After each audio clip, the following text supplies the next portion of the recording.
Good morning, students. In Maths,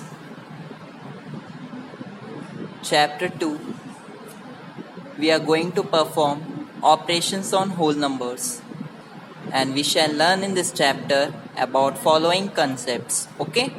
Number 1, whole numbers on number line, addition of whole numbers, subtraction of whole number, multiplication of whole number, division of whole number, and finally the patterns on whole numbers.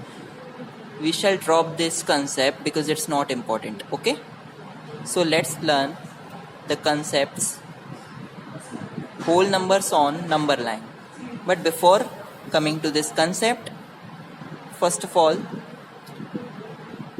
know about the topic. Operation on whole number. What are operations? Mathematically, there are 4 types of operations: addition, subtraction, multiplication, and division. These are 4 operations in mathematics. Okay? But now we are going to perform it on not normal numbers but on whole numbers. अब इसे आप whole numbers पे start करेंगे solve करना. इसमें pattern वाला concept important नहीं है तो हम इसे study नहीं करेंगे. But first of all, let's know what are whole numbers. Listen, I have already taught you whole numbers. NOS means numbers in short. Okay? Note, whole numbers start from 0. Always start from 0 and never end. और वो कभी ख़त्म नहीं होता है, वो हमेशा 0 से स्टार्ट होता है. ऐसे नंबर्स को कहते हैं होल नंबर. जो नंबर 1 से स्टार्ट होते हैं वो नेचुरल नंबर, जो नंबर 2 से स्टार्ट होते हैं वो प्राइम नंबर. लेकिन ऐसे नंबर्स का मतलब ये नहीं है कि 2 से जितने भी नंबर आते जाएंगे सभी प्राइम नंबर्स होंगे. सिर्फ वो नंबर जो खुद से डिवाइड हो जाए और 1 से, वो प्राइम होते हैं. जैसे 2 खुद की टेबल में आता है और 1 की टेबल में, 3 भी खुद की टेबल में आता है 1 की टेबल में. इसके अलावा कोई और टेबल है क्या जिनमें दोनों नंबर आते हो? नो. तो ऐसे नंबर्स जो सिर्फ खुद की टेबल में आते हैं और 1 की टेबल में आते हैं वो प्राइम नंबर्स होते हैं. ठीक है?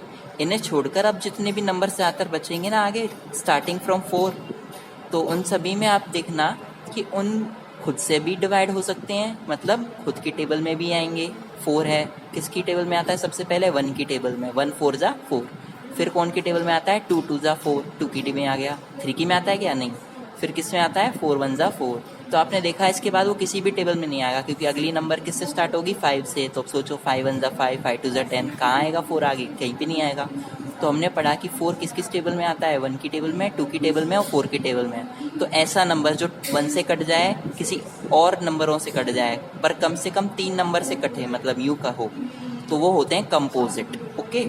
तो अब हमारा जो मेन टॉपिक है उस पर आते हैं. होल नंबर 0 से स्टार्ट होते हैं, कभी ख़त्म नहीं होते, तो इसलिए मैंने लिख दिया है सो ऑन, कभी ख़त्म नहीं होते. तो let's come to the properties. Okay, one by one.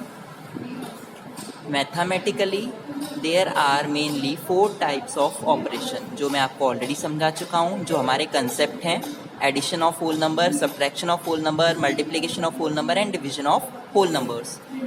Next come to the properties. Properties क्या हैं? आपको इनमें सॉल्व करने के लिए क्या क्वेश्चंस को फर्स्ट ऑफ ऑल कुछ बातें समझनी होंगी. ये सभी स्टार्ट करने से पहले आपको इनकी प्रॉपर्टीज़ को समझना पड़ेगा. You can see this bold black colour properties written: closure, commutative, associative law of addition. Similarly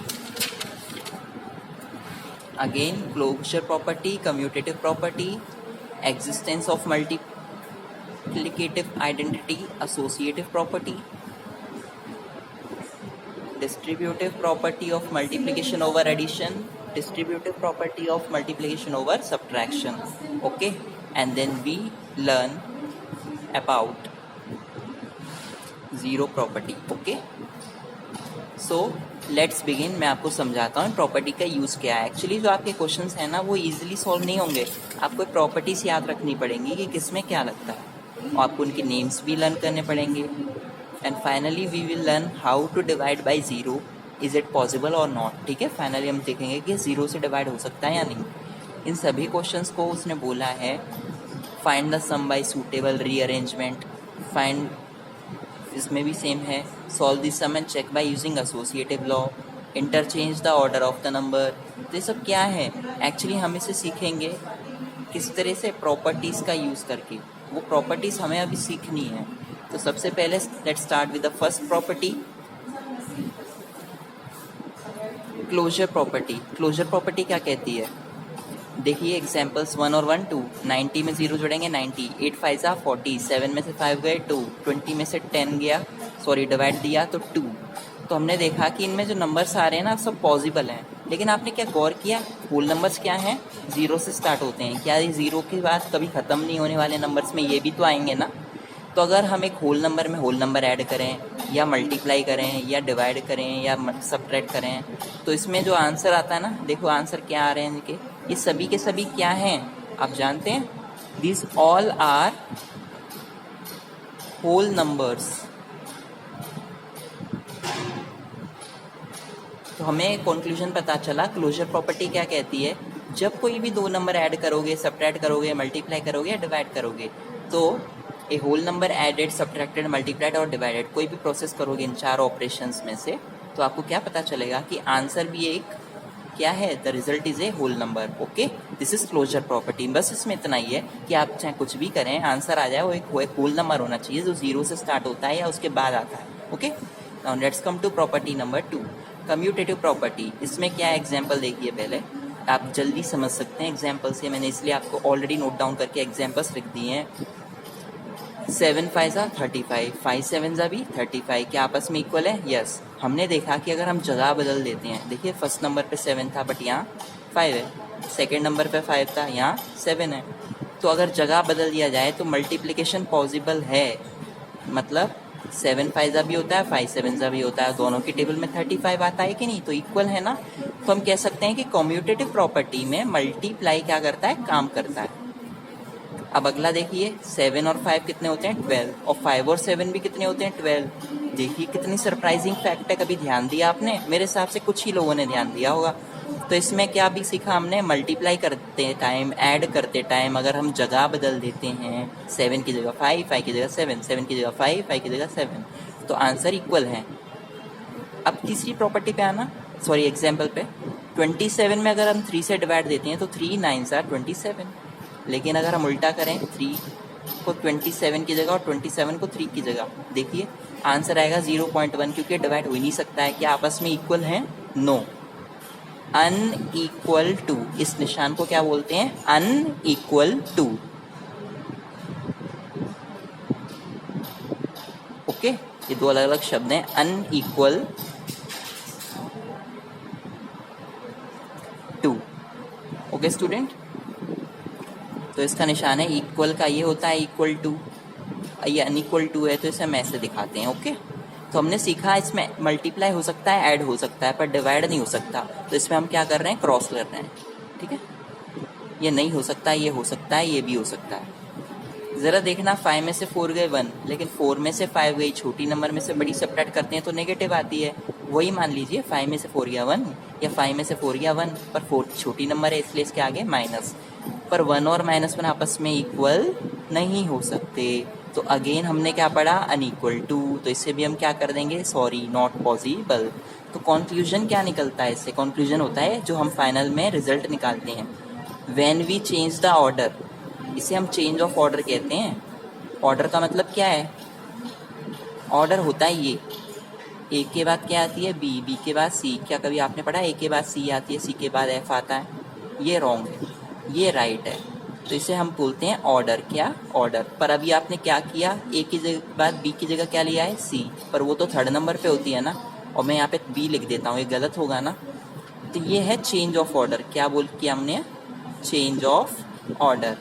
पर इनमें कुछ क्वेश्चंस ऐसे आएंगे जिसमें चेंज ऑफ ऑर्डर दिया होगा, जिनके आंसर इक्वल आ गए तो प्रॉपर्टी काम करेगी। कौन सी? कॉम्यूटेटिव। अगर काम नहीं करेगी, जैसे ये इक्वल नहीं आ रहे हैं, तो हम क्या कहेंगे, when we change the order, जब हम ऑर्डर चेंज कर देंगे of a given set of number, दिए गए सेट ऑफ नंबर्स में, then while multiplying and adding, तो हम मल्टीप्लाई करें और ऐड करें तो दी गई नंबर्स के जो रिजल्ट होंगे ना, आंसर आएगा, विल बी इक्वल। तो कौन सी कंडीशन में इक्वल है, वाइल मल्टीप्लाइंग एंड एडिंग। देखो ऐड करते टाइम और मल्टीप्लाई करते टाइम ही काम आती है, बाकी दोनों में नहीं आती है। ठीक है, तो हम इसे इस तरह से टेबल में कंपेयर कर सकते हैं, एडिशन, सब्ट्रैक्शन, मल्टीप्लिकेशन, डिवीजन।